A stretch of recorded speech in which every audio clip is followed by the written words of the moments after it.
Hey everyone, I'm Dan from JazzComposersPresent.com, an online space where composers, musicians, and listeners come together to celebrate the music we love. I'm joined today by Rufus Reid, legendary bass player, band leader, Grammy-nominated composer, and co-founder of the Jazz Studies and Performance program at William Paterson University. Rufus is here to share with us the path that led him to writing. The path. You know, it's very different for everyone, and I'm certainly no exception.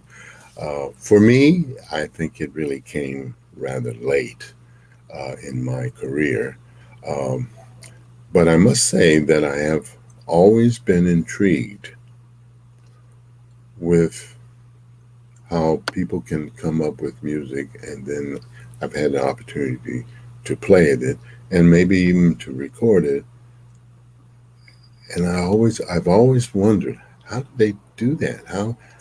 There's a lot of songs out here. I mean, everybody else writes, but I never really thought about being a composer for quite a long time. However, I think in retrospect, I can go back to my very first boss. His name is Eddie Harris. He was a composer. He wrote all kinds of things. And what was really nice about Eddie, there are several things about him that we can talk about later on when you come to hear me speak about my career. But he's the most instrumental person in my career. He taught us a lot of lessons on a lot of levels, recording, just the integrity, composition.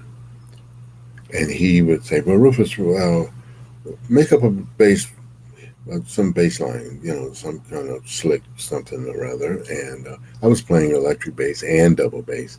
And so, and then the guitar player, he would put something to it. And then, oh, Billy, you put something to the drums, and I'll put a melody over the top of it. And that's how it was born. But what blew me away was he put our names on the copyright as one of the composers of it. So to this day, I still get a little royalty. Not a lot, but 50 years later, I still get some money. So that was one thing he taught us. That was amazing about the composition. And then as I began to get more involved,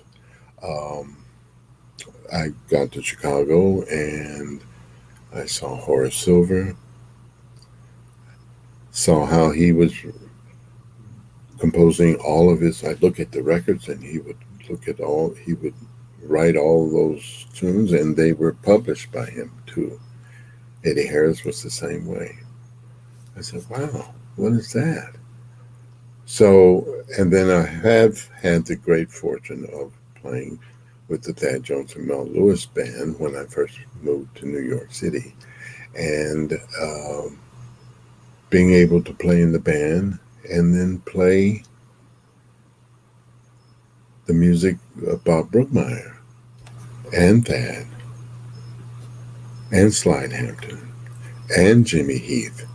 So it started to really come to me, and Benny Golson, who was very, very kind to me, everybody really was, had a great, another great friend, Muhal Richard Abrams, very different pianist, but he taught me a lot about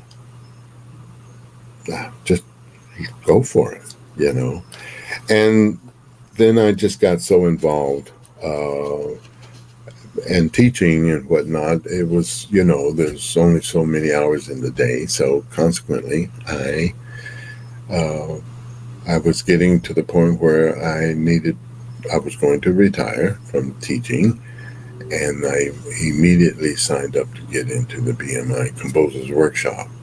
I had no idea what I was getting myself into, but I wanted to stop. I wanted to start writing more than songs, more than 32 bars. And I had no idea how to do that.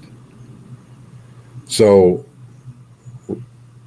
I'm going to be talking about a lot of people who have influenced me in listening and then playing that have lit the flame under my behind to become a composer. Thanks for watching today's mini lesson. Be sure to like, share, and subscribe. Drop any questions, comments, or suggestions for future videos in the comment section down below. To watch our full-length events and participate in live Q&As with our presenting artists, head over to jazzcomposerspresent.com. Thanks, and we'll see you next time.